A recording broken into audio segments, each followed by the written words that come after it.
All of his co-workers were gone. What could it mean? Stanley decided to go to the meeting room. Perhaps he had simply missed a memo. No matter how hard Stanley went around touching every little thing in the office, but it didn't make a single difference, nor did it advance the story in any way.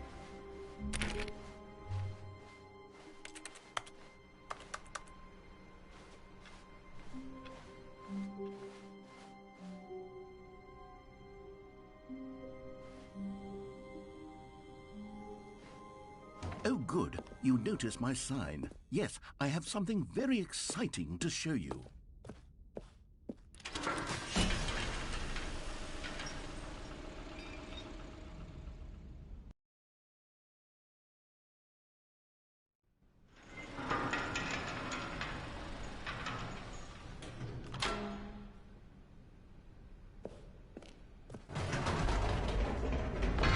You see, Stanley, I've been reflecting on the Stanley Parable and about how roundly disappointing this ultra-deluxe version has turned out to be. The original Stanley Parable was a landmark, and any new content for it should live up to that legacy. So forget this ultra-deluxe nonsense. I say we take it one step even further. Which is why I'm very proud to announce for the first time ever, the Stanley Parable 2.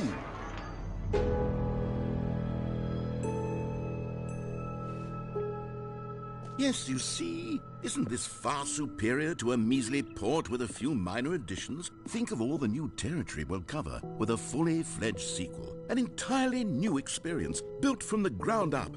Why, there are so many possibilities. It could go in so many different directions. This is what fans have truly been asking for.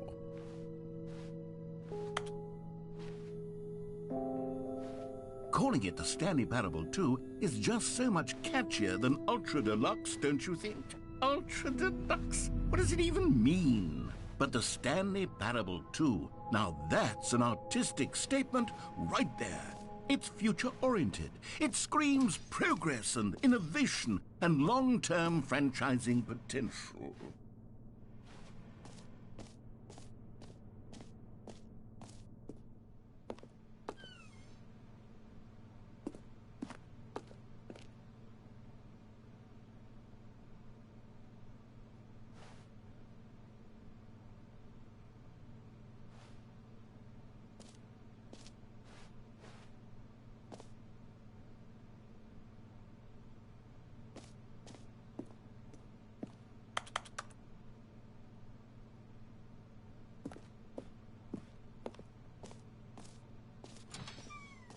Now, to be clear, I haven't quite nailed down what exactly the Stanley Parable 2 is going to be, but let's take a look at some of the features I've been developing for it. I figure that if I can loosely organize a handful of interesting concepts, that surely the game will sort of naturally spring up around them. It'll all work itself out. Game development is much more of a fuzzy magic than anything scientific or logical, really.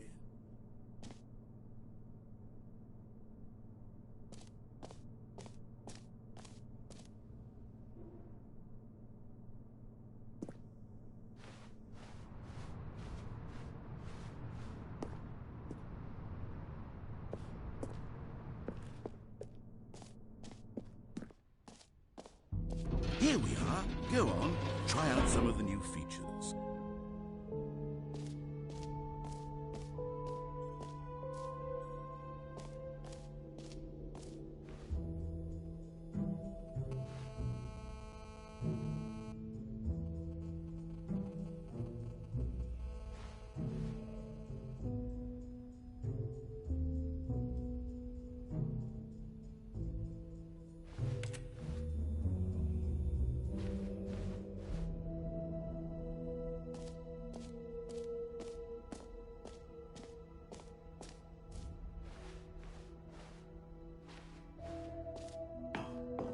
An epilogue would be fun, wouldn't it, Stanley? Yes, it will go at the end of the, well, we'll figure that out later.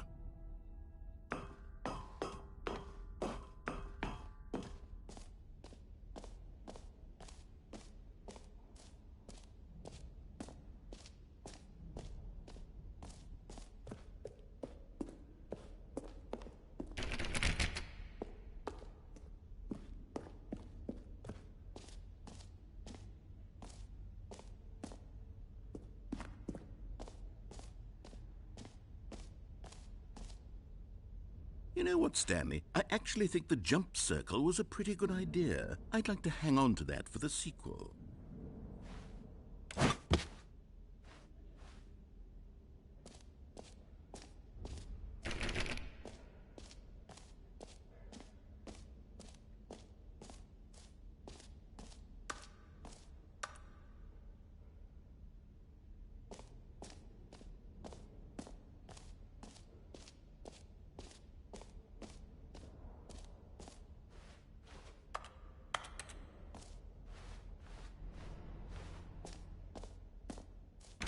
For the Stanley Parable 2, I asked myself, what do players really want? And of course, the first and most obvious answer is that they want to be individually recognized and validated as people. So with that in mind, my first addition to the game is this button which speaks the name of the person playing the game. Isn't that wonderful?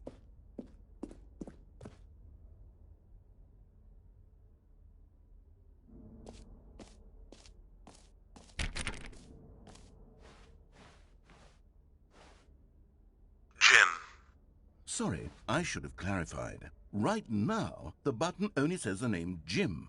But of course, in the final game, this button will say your name, whatever name that is.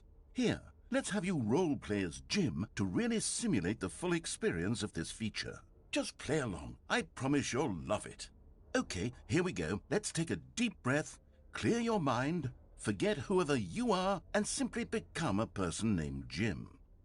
Jim. Whoa, hold on. I wasn't finished setting up the backstory. If you don't properly roleplay as Jim, then you'll never understand the impact of this button. Otherwise, it's just a stupid button that says somebody else's name. Okay, we're doing it again, and this time let me finish first. Now, allow yourself to become Jim. Imagine yourself driving to work as Jim, playing frisbee on the weekends as Jim, staying up all night for a popcorn and horror movie sleepover as Jim, developing a crippling substance addiction as Jim, rediscovering yourself through fringe religious groups as Jim, and finally dying a slow death at an old age surrounded by members of your cult as Jim. Do you feel it in your soul? Are you really, truly Jim right now? If so, then please step forward and press the button.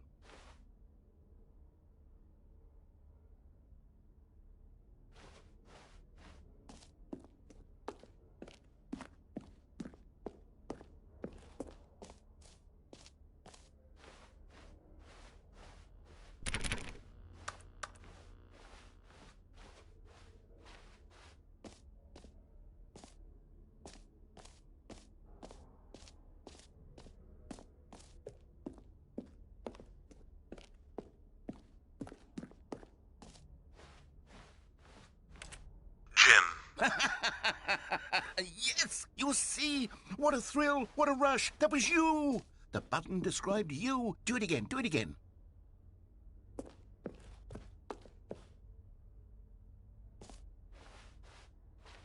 Jim. Ooh, it hits even harder the second time. If this were the only new feature in the Stanley Parable 2, it would still be worth the money. Let's take a break from the Jim button. I'm too emotionally drained from all of this personal validation. Jim. Whoa there, cowboy. Sometimes a person can be too much, Jim. I'm putting the Jim button away. Otherwise, soon you'll start to lose all sense of who you actually are. Jim.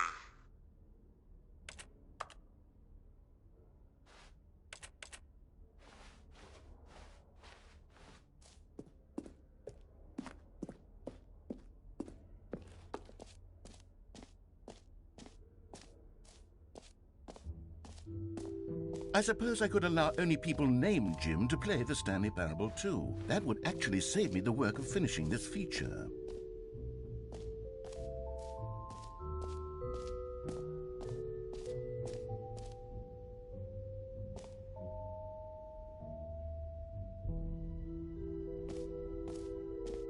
Okay, I'll be honest, I haven't yet decided on this one.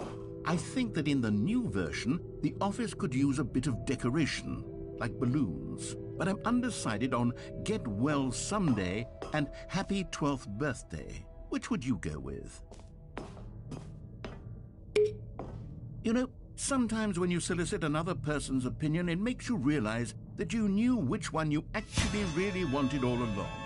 Get well someday it is.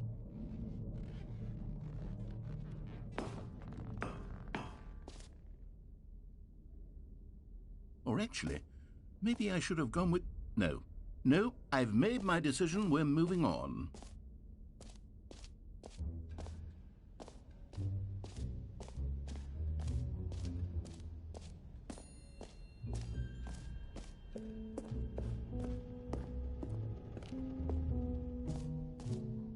Ah, collectibles.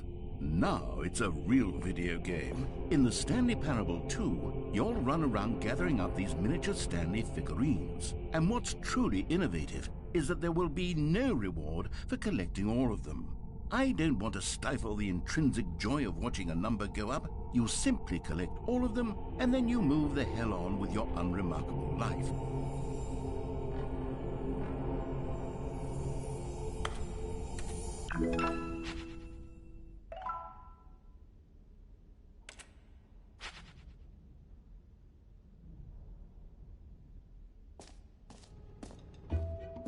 God, it really is the worst when you collect everything in a video game and then they give you a big fancy reward for it. Absolutely tragic.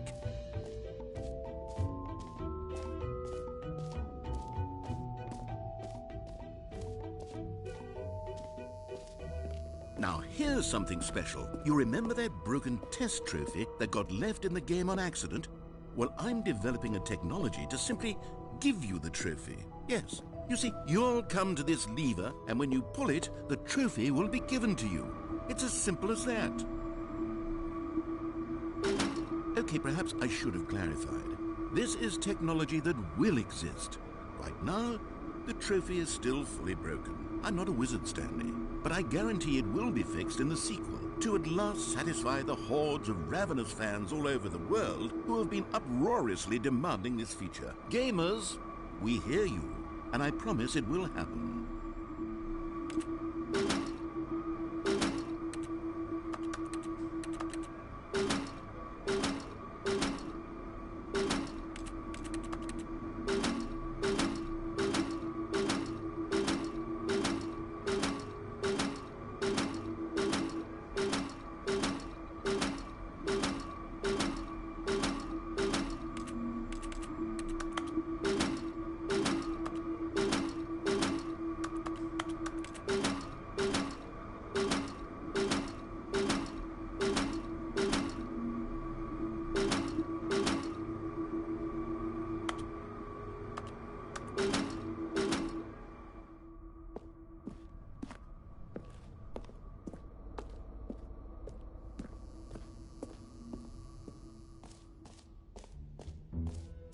What else? What other exhibits haven't we seen yet?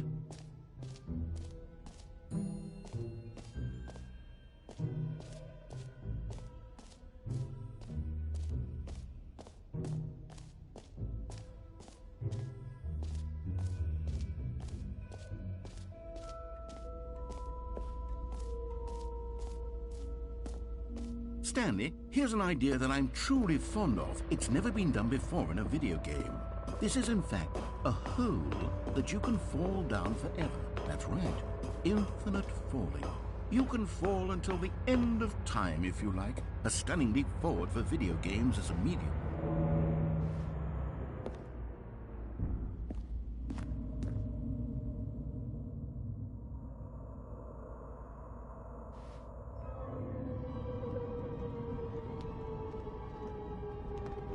You see, isn't it wonderful?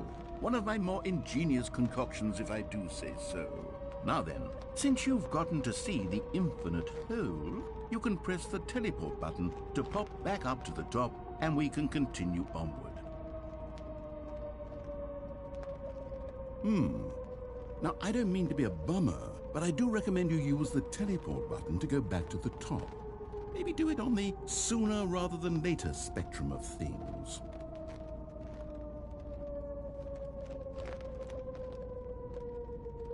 Okay, Stanley, I don't know quite how to say this tactfully, but it's possible that I slightly exaggerated the infinite nature of the hole. Is it a very, very deep hole? To be certain it is. It's an extremely deep hole. I don't want anyone to say that it isn't an astonishingly deep hole. It is. Is it infinite? Well, that sort of depends on your definition of infinity. From one perspective, the infinite is merely philosophical in nature. It's more of a... Okay, well, good for you. You found the bottom of the hole. You found me out. Look, I think the issue here is just that you're unusually fascinated by falling. What normal would you put this on me? Maybe you're the problem. Look, things got a little heated there. I think we both said some things we didn't mean. Why don't we just put all this behind us and agree to just call the whole mostly infinite? If that works for you, then go ahead and press the teleport button to warp up to the top of the hole and we can move on. I'll just be up here when you're ready.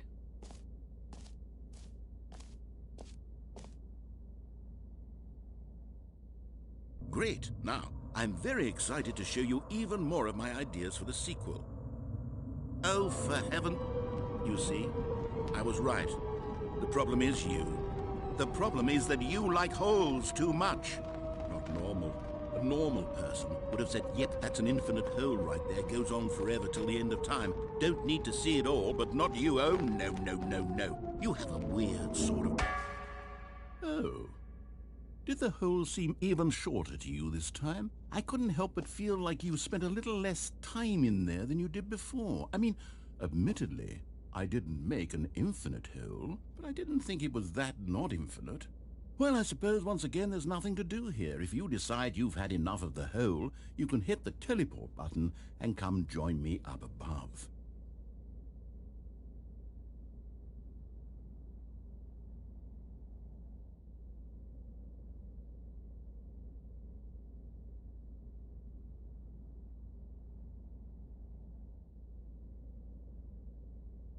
Had enough?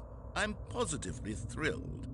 I really do have so much more to show you and to talk about, and I've had enough of the hole for a lifetime.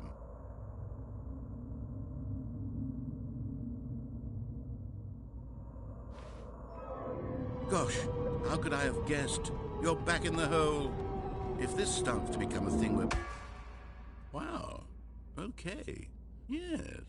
I'm starting to become extremely certain that the hole is not only not infinite, but that it's growing steadily less and less infinite. I suspect that I'm starting to hit the point where it's no longer feasible to call the hole infinitely deep, even by the lax overall standards for accountability and marketing. What's going on here? Stanley, I have no explanation for the uncertain nature of the hole's length. Here, let's try something. Let's pop back up to the top, and we'll see if it gets any shorter. Well, there it is. The shame of my lie has come to haunt me. Not only is the hole not infinite, but it's barely even a hole at this point. It's more of a concavity, or even a very aggressive divot. How is this still appealing to you? I know you're obsessed with holes, but at this depth, I just can't see this scratching the itch. Oh, who am I to judge? You just do whatever it is you're here to do and hit the teleport button when you're ready to move on.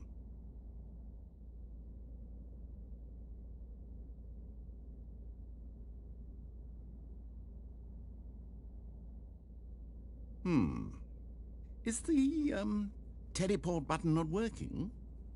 You sure? Well, I mean, I really don't have an explanation. It was working just a moment ago. Try it again. Still nothing? Well, I suppose there is one thing I can do to fix this. I'm out. Goodbye, Stanley. You couldn't bear to be away from the hole, and now you'll get more time with it than you could ever have asked for. It's a win for everyone. You get to be with the hole, I get to do literally anything else. Take care, Stanley. I hope you and the hole have a wonderful rest of eternity together.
Stanley?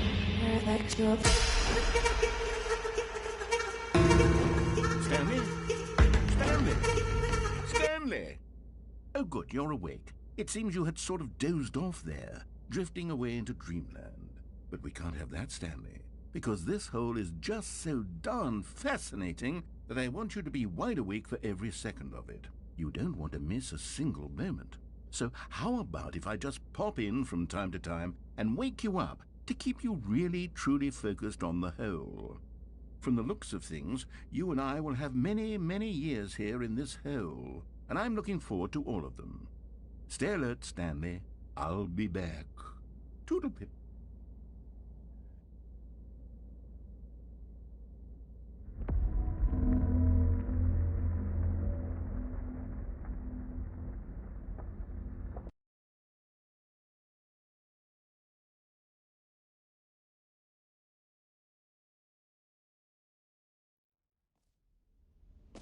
Here we are. Go on, try out some of the new features.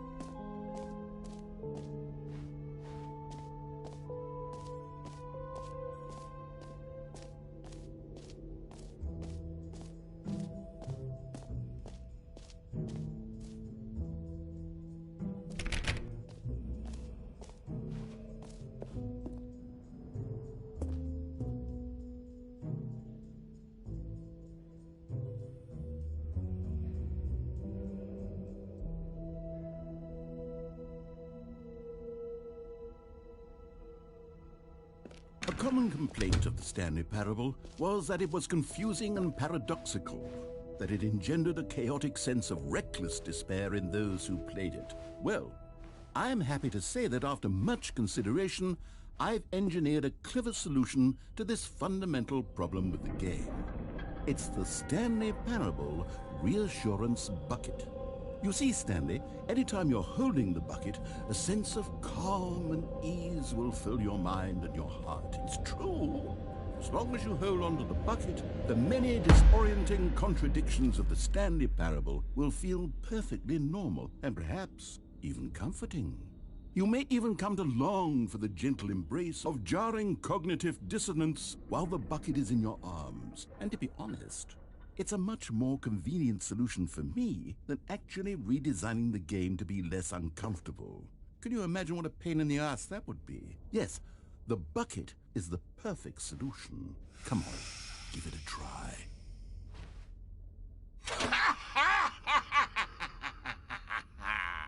Can you feel it? The glow of comfort, even in the face of crushing despair, must already be sweeping through your body. And in fact, can I say that I do believe the bucket lends you an air of charisma as well? I think that just holding it has made you the slightest bit more attractive as a person. The benefits of the bucket seem to go on and on, don't they? All this and more await you in the Stanley Parable 2.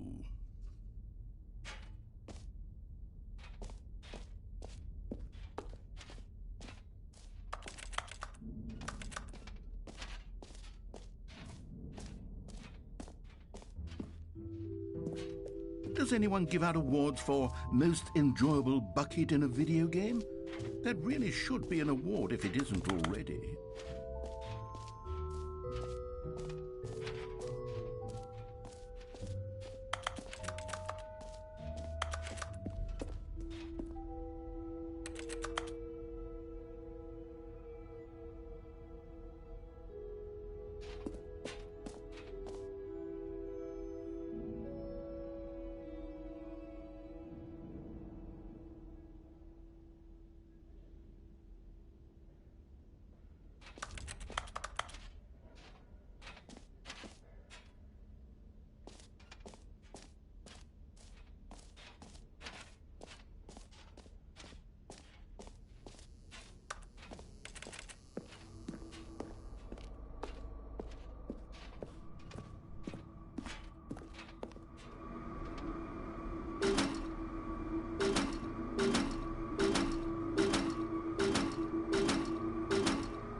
Come now, you've already made your choice. It's true that you chose badly, but we all have to move on from our mistakes.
All right, have you seen everything you wanted to? Ready to move on now?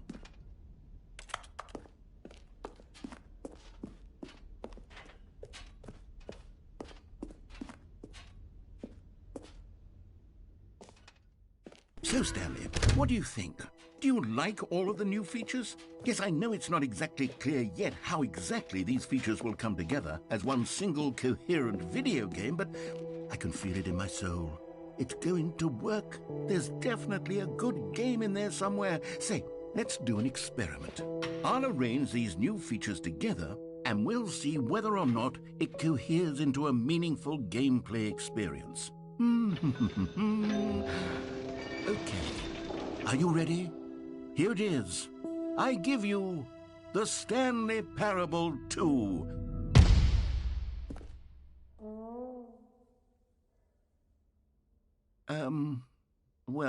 I mean, there's potential here, right? It's sort of... Okay, never mind. Hold on. Let me do a different arrangement. Okay, yes, this is much better. I feel good about this. Here we go. Version 2. Who am I kidding, Stanley? This isn't a coherent video game at all. It's a lot of gags. And I do very much enjoy creating gags, but they don't add up to anything. I wanted more than anything to create a sequel that would capture all the magic of the first game. I wanted fans to love it. No matter how good these gags are, they won't stand on their own. They would need the structure and the gameplay of the original. Wait, maybe that's it. I can take the original Stanley Parable and simply, well, insert a few of my new features into it. Tastefully, of course. With respect. With care for the vision and integrity of the original game. Would it possibly work? I suppose it could. But it would need a really, really tremendous title screen. A title screen that says with bold and uncompromising conviction, "This is the Stanley Parable 2. Let me see if I can whip something up. All right, perfect. Go ahead. Take a look.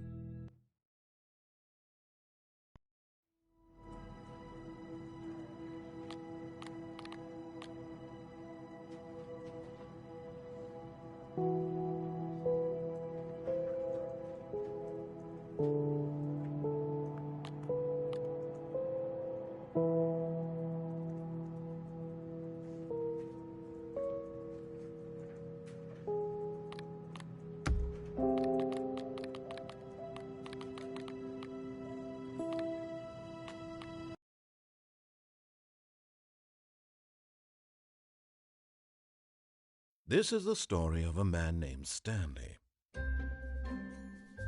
Stanley worked for a company in a big building where he was employee number 427. Employee number 427's job was simple. He sat at his desk in room 427 and he pushed buttons on a keyboard. Orders came to him through a monitor on his desk, telling him what buttons to push, how long to push them, and in what order. This is what employee 427 did every day of every month of every year. And although others might have considered it soul-rending, Stanley relished every moment that the orders came in, as though he had been made exactly for this job. And Stanley was happy. And then one day, something very peculiar happened. Something that would forever change Stanley. Something he would never quite forget. He had been at his desk for nearly an hour when he realized that not one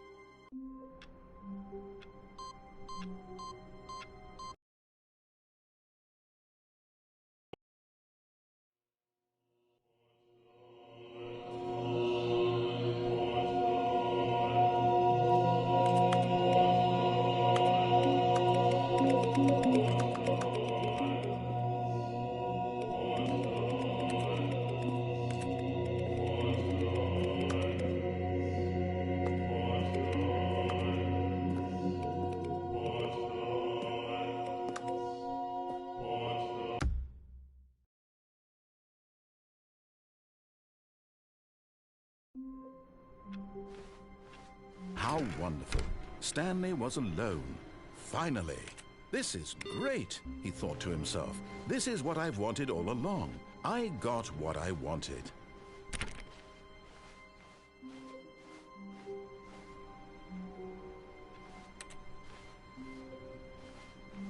Stanley picked up the bucket. Stanley clung the bucket to his cheek. Could his co-workers really all be gone?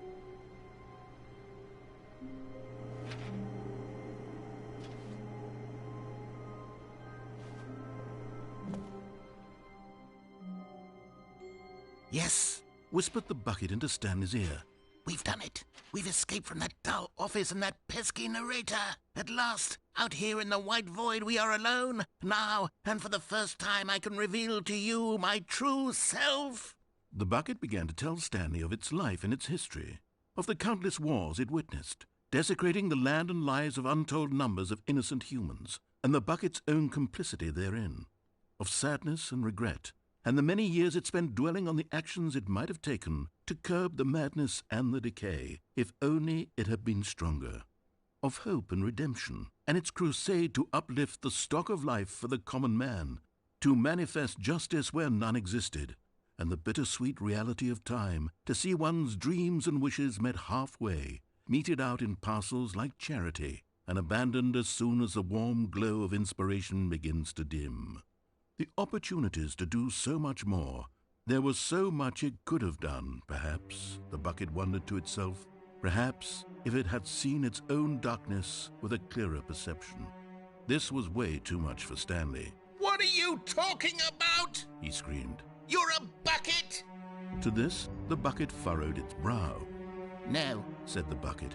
not since the evil wizard Gambhorata first ensnared me in his machinations as payback for the sacred amulet I stole from his treasured vaults. I was young back then and could not conceive the ramifications of... No! Stanley screamed even louder this time. This is stupid! You are a bucket! This is so stupid! Why are we even doing this? As Stanley screamed and screamed and screamed, the bucket revealed its true form, transforming into a mighty beast of untold power, its fangs glistening like...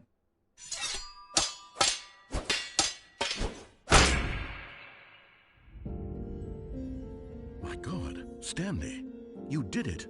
You saved us from the bucket. Thank God you already had all 12 emblems of sages and knew the incantations to summon their true power. Otherwise, we would have easily been overwhelmed by the bucket's power. I'm speechless.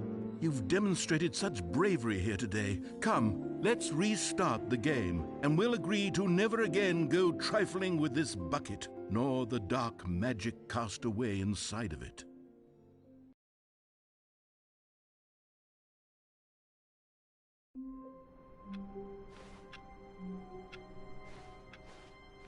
Just a step through this door, Stanley thought to himself. That's all I need. If I can make it through this door, I can Stanley lifted the bucket into his arms, and a wave of comfort rushed over him.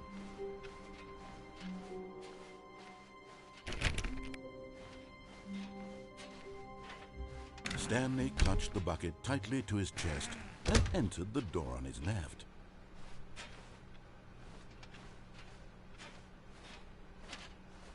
Still no one was here. Stanley needed the bucket's warmth and comfort now more than ever. Perhaps his boss's office was where he'd find answers.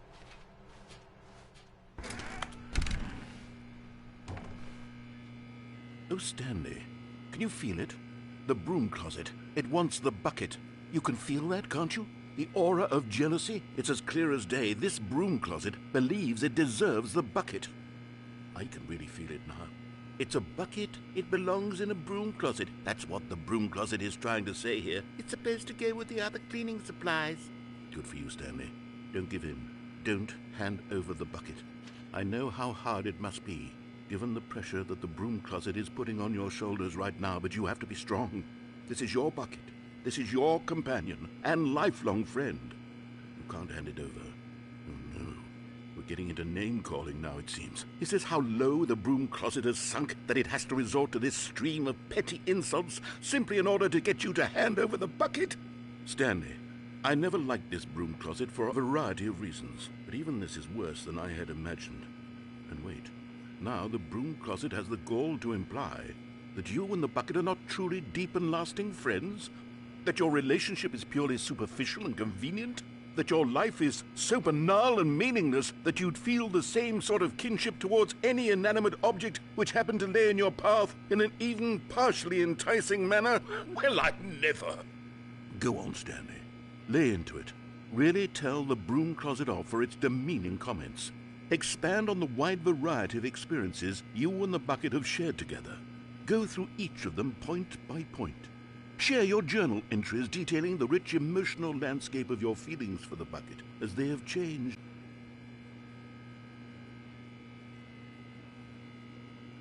Okay, I've got you something which I think will help settle this debate once and for all. Here we go. There. Now it's settled. No more debate, no more discussion.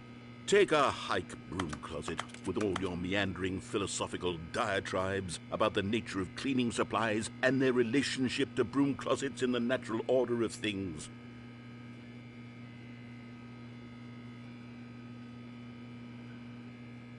All right, I've got a second sticker back here, and I'm going to slap it on as well because I think it's appropriate. You see? I feel that it works because the sticker is also a bucket.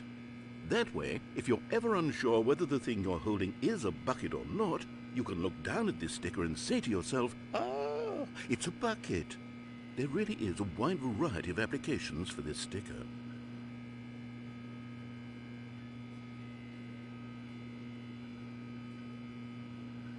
You know what? I could take the name-calling and the dismissal of your kinship with the bucket, but now the broom closet is just giving us the silent treatment. And to be honest, I'm sick of the pettiness on display.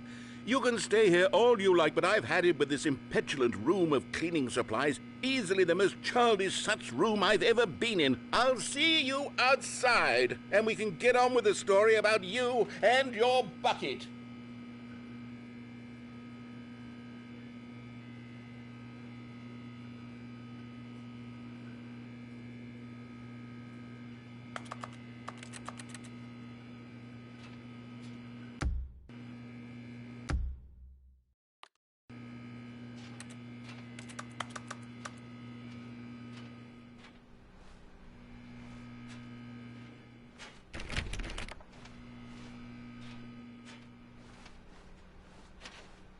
Coming to a staircase, Stanley and the bucket walked upstairs to the boss's office. You found one of them. One of the miniature Stanley figurines. Remember, no reward for collecting all of these, only the intrinsic pleasure of a job well done. You can't buy that sort of happiness, Stanley. God knows I've tried. So, I implore you to savor each and every moment you come across one of these beautiful figurines.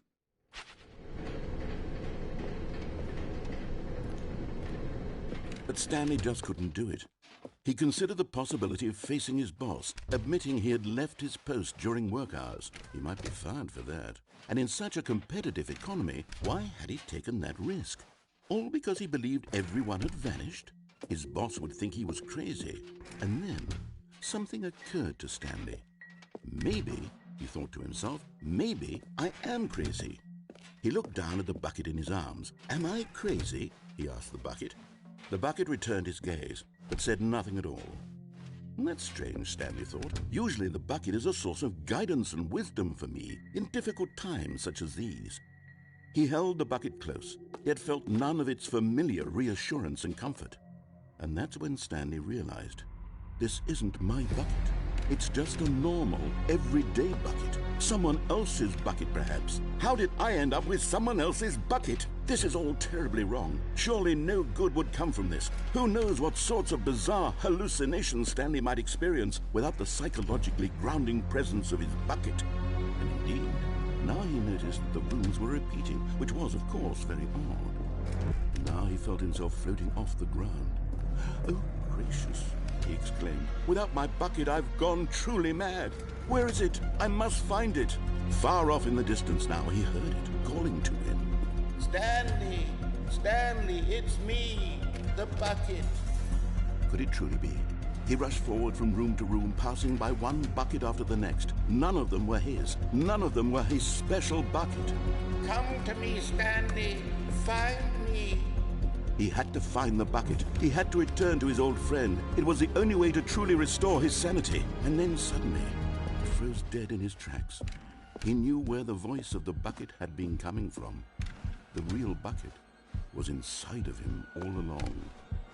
It was incredibly painful. Stanley doubled over in agony and blacked out.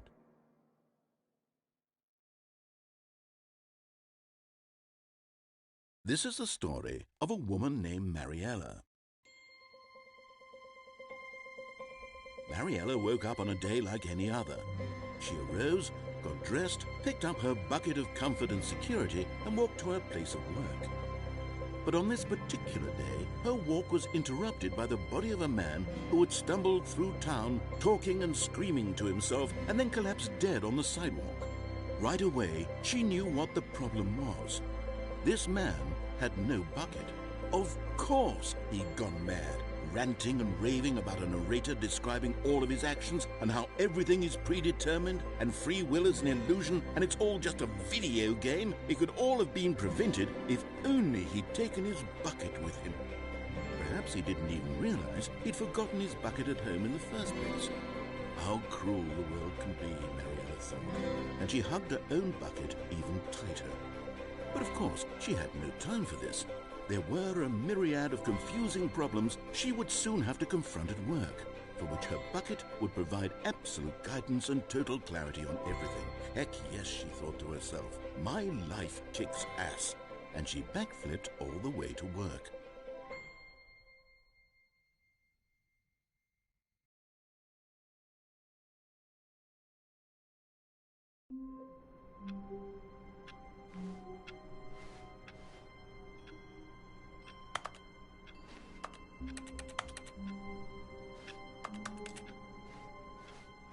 Stanley had never seen the office this brightly lit. Was it a sign of something? He hoped it was. He hoped very much that it was. Oh, please. Are you really just doing this for the trophy? Click a door 5 times? Is that all you think a trophy is worth? No. I can't just give these merits away for such little effort. A measly 5 clicks? Now, suppose you were to click the door 20 times. I would say that's the kind of effort that warrants recognition.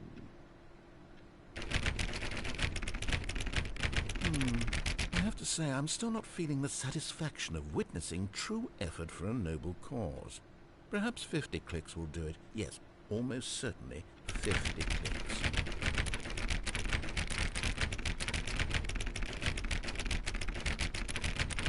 No, I'm still not feeling it. I want this trophy to have meant something.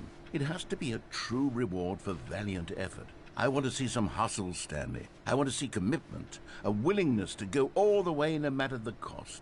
Why don't you go put 20 clicks into door number 417?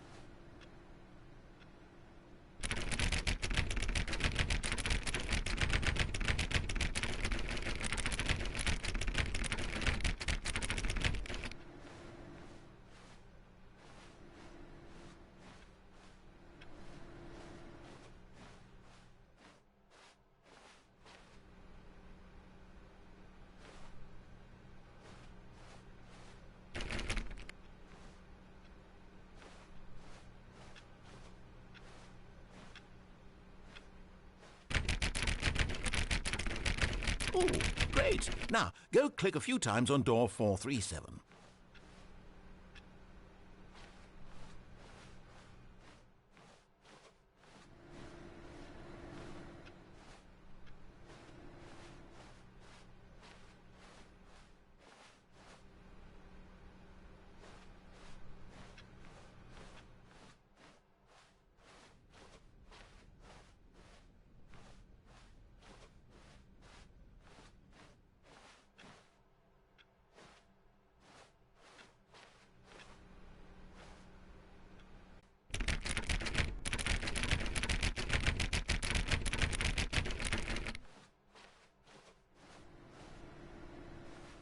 Excellent. I think we're getting somewhere. Now, door 415. Let's give it 10 clicks or so.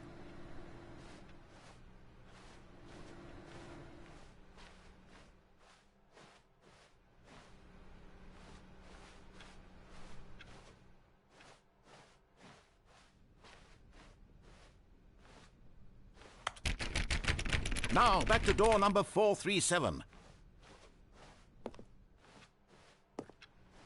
The confusion and the chaos all seemed to melt away as Stanley embraced the bucket.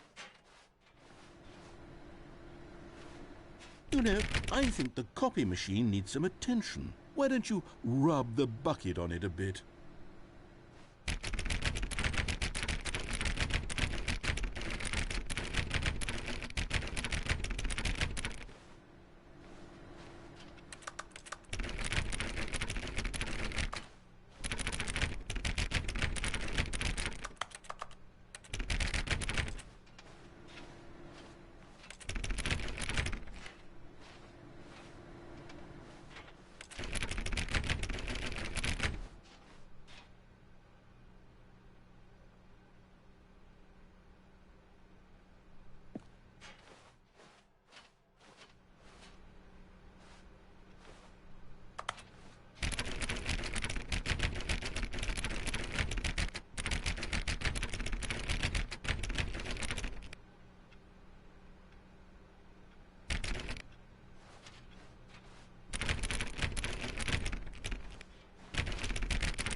All of his co-workers were gone.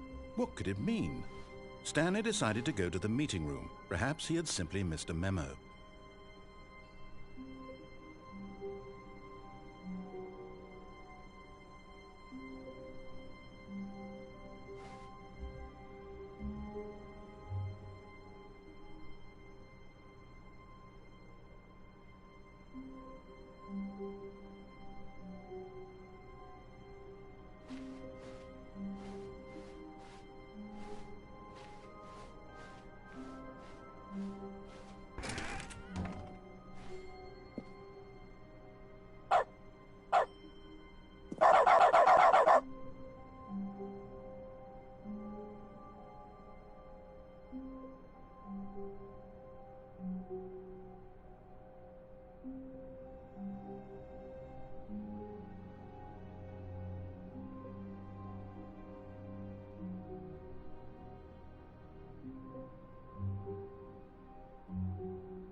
Stanley went around touching every little thing in the office, but it didn't make a single difference, nor did it advance the story in any way.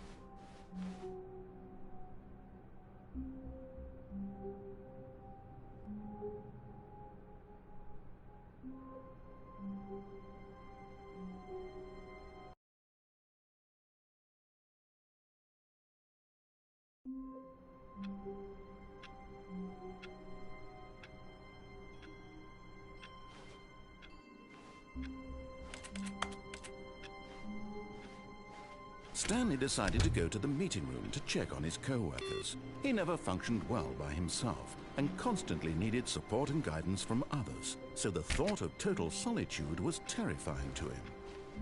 Oh, please. Are you really just doing this for the trophy? Click a door 5 times? Is that all you think a trophy is worth? No. I can't just give these merits away for such little effort. A measly 5 clicks?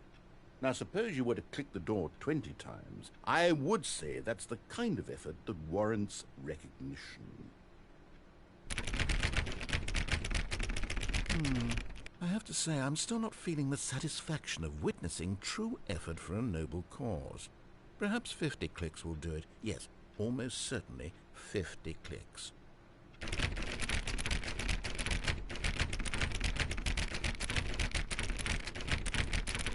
No, I'm still not feeling it. I want this trophy to have meant something. It has to be a true reward for valiant effort. I want to see some hustle, Stanley. I want to see commitment, a willingness to go all the way no matter the cost. Why don't you go put 20 clicks into door number 417?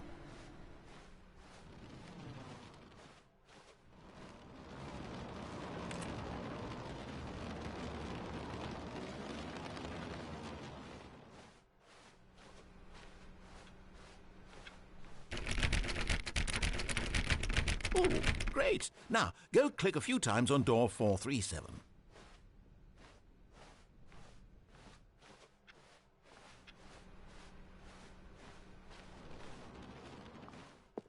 Excellent. I think we're getting somewhere. Now, door 415. Let's give it 10 clicks or so.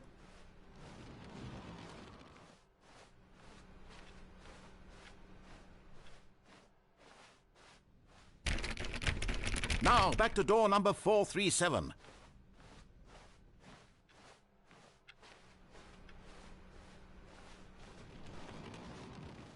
Let's see. How about you click on, well, I don't know, the copy machine?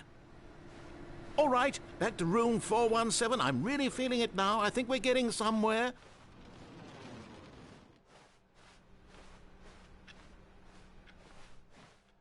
Okay, now go climb on employee 419's desk.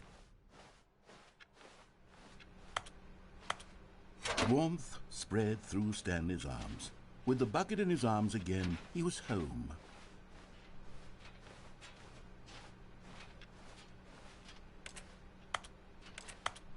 Yes, this is great. Now the bucket knows exactly what it's like to be employee 419. Now, let's introduce it to door 416. We've almost got it. Now make the bucket and the copy machine touch again.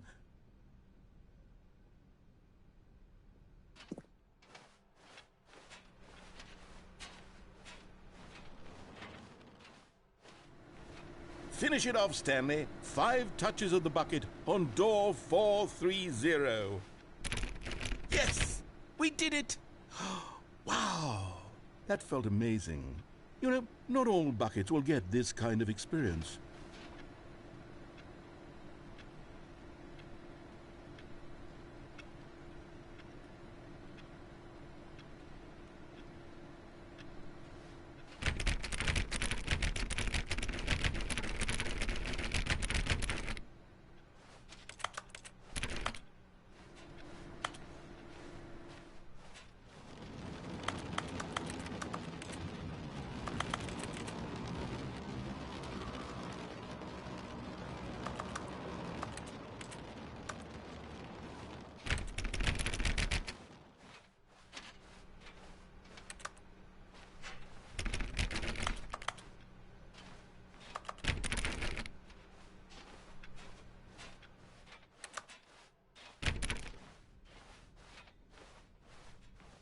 Stanley clutched the bucket tightly to his chest and entered the door on his left.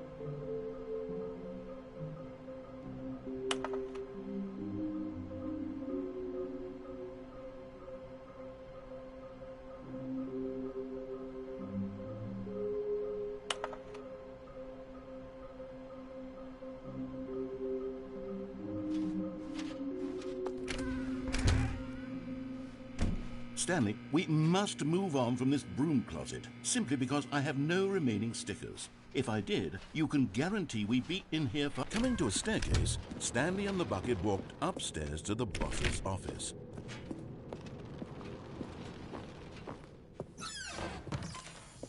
Another miniature Stanley figurine. This, there really must be a snappier name for these things. What about mini-stands? Stanley figs? What about Stanlerines? Yes, I think I like that. Another Stanlerine under your belt.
Stepping in.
All of his co-workers were gone.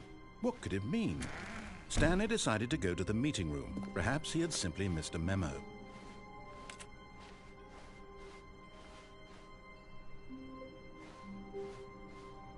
Stanley went around touching every little thing in the office, but it didn't make a single difference, nor did it advance the story in any way.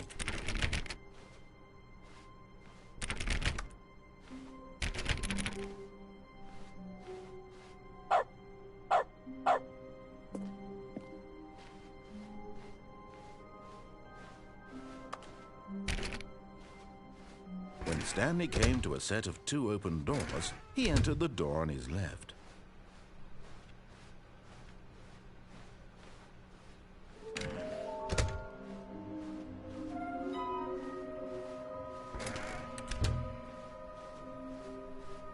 Coming to a staircase, Stanley walked upstairs to his boss's office.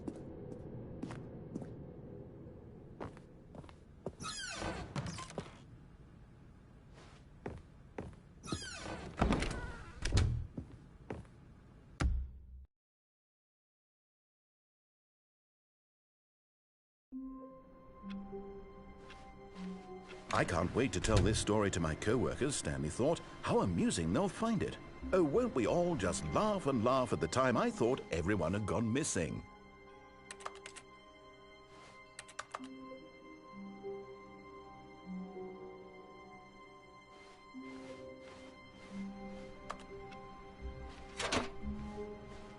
And try not to lose this one too, you dolt.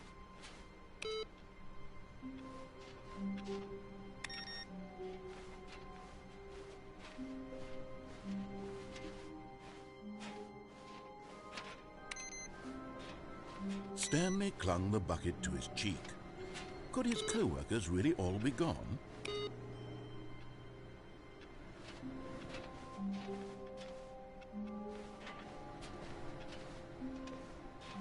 Stanley pressed the bucket upon every little thing in the office. Nothing responded to the bucket's touch, but it did little to discourage Stanley's belief in the magic of the bucket.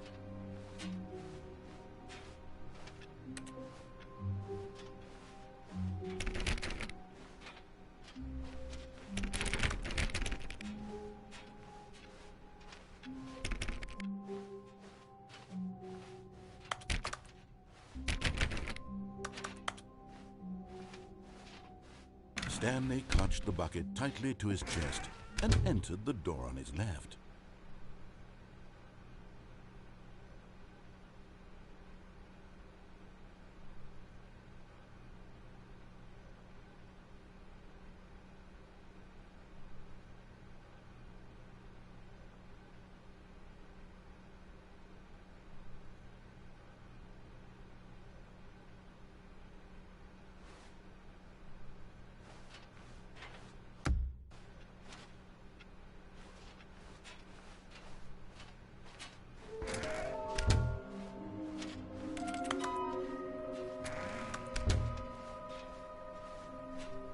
Coming to a staircase, Stanley and the bucket walked upstairs to the boss's office.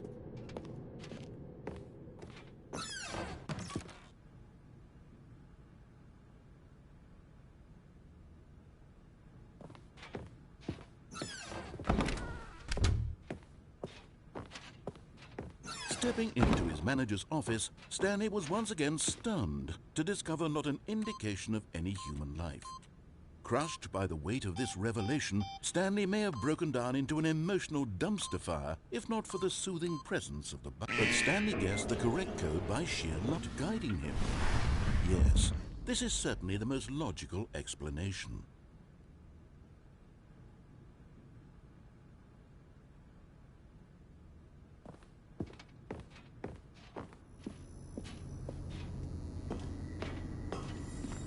Okay, I'm going back to the name of these little Stanley figurines, and now I'm torn between Stanlerines and Figlies. What do you think, Stanley? What name better encapsulates the intrinsic sense of happiness that you get from seeing a small number in the corner of your screen go up by 1? Let me sit on it. I'm sure it will come to me.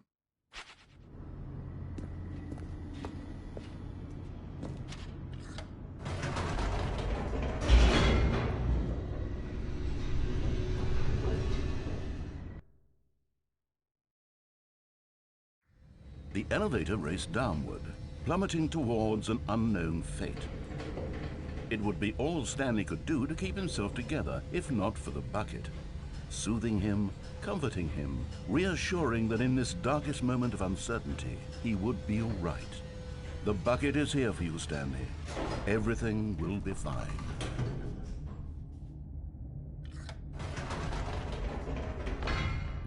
Wait, Stanley said to the bucket. Can we go back up? When I was pressing those keypad buttons, there was something very intriguing about the number 3. I want to go back so I can try pressing the number 3 again. The bucket said nothing.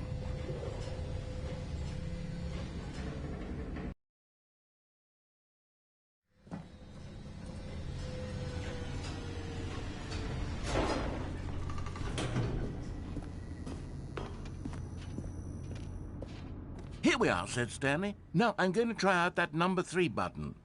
He took the bucket over to the keypad and began absolutely slamming on the number 3 over and over and over.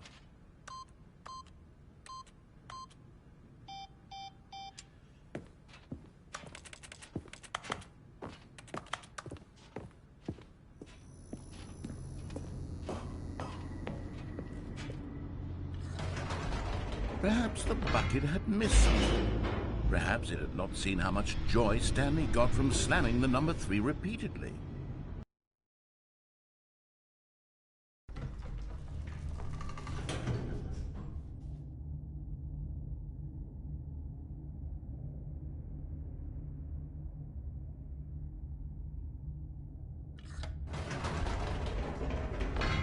No, said Stanley to the bucket. You can't go on yet.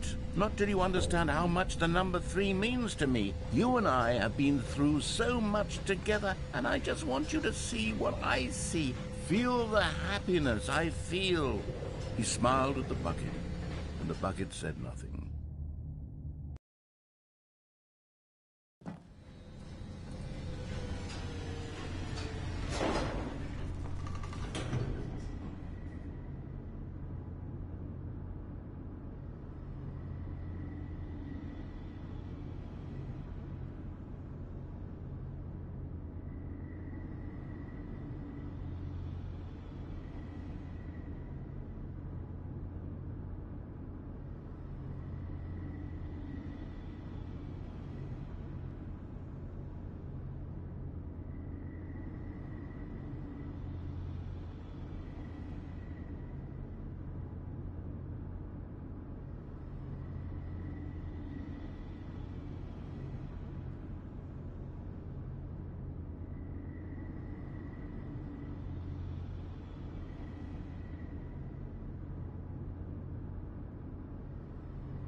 Here we go, said Stanley.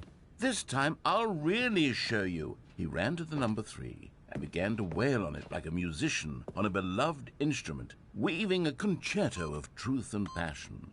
He wielded the number 3 like a fine artist would wield a paintbrush. He told stories through the number 3, stories of his dreams and hopes and fears. And the whole time, he looked to his bucket for a reaction of some kind. Anything to let him know that the bucket appreciated what he was doing. The bucket conveyed absolutely nothing at all, only silence. Crushed by a wave of dejection, Stanley returned to the elevator. Stanley and the bucket were so close. They'd always been there for one another. Why suddenly could the bucket not connect with this passion of Stanley's? The question caused Stanley to ruminate the whole way down the elevator. He knew that there must be a way to get through to the bucket, to communicate fully with his dear friend. Surely there was a solution, mustn't there be?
said Stanley. "I know what to do.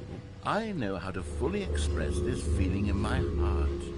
He decided right then and there that he would hold a press conference where he would speak to the public on all matters relating to pressing the number 3 over and over.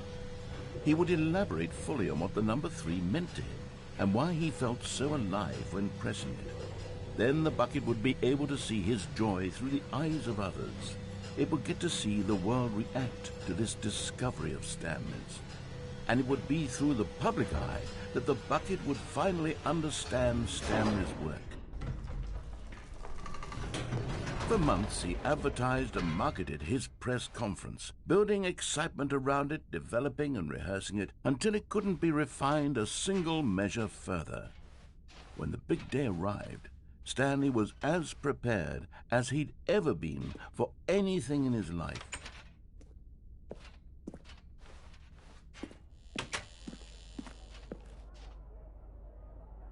This was it. One last chance to win the bucket over.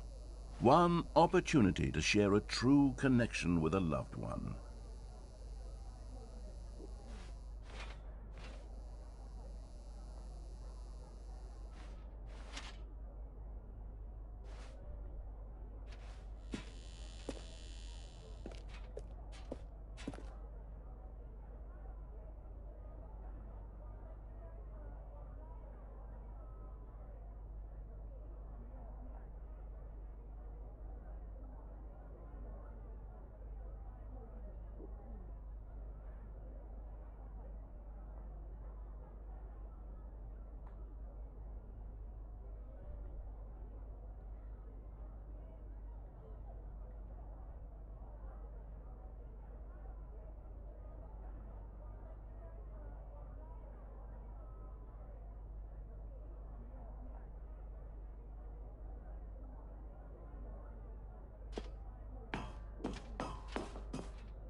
There was no one here. Nobody had come to the press conference to hear Stanley speak, to listen to him talk about what it really means to press the number 3 on a keypad over and over. He was unloved, uninteresting, he was a failure, and in that moment Stanley knew that the bucket would never again take him seriously. There would be no connection, no deeper understanding. The bucket merely sat there in his arms, indifferent. And so it began that slowly, over many years, the two of them grew more and more distant. They spoke less and less, neither wishing to state the obvious, that any sense of real respect between them had eroded since that day at the press conference. There would be no more games, no more long conversations about passion and pursuit, only a silence that consumed the space between friends. And Stanley, having for once in his life discovered the warmth and comfort of true companionship, was cast back into the unremarkable normalcy of loneliness.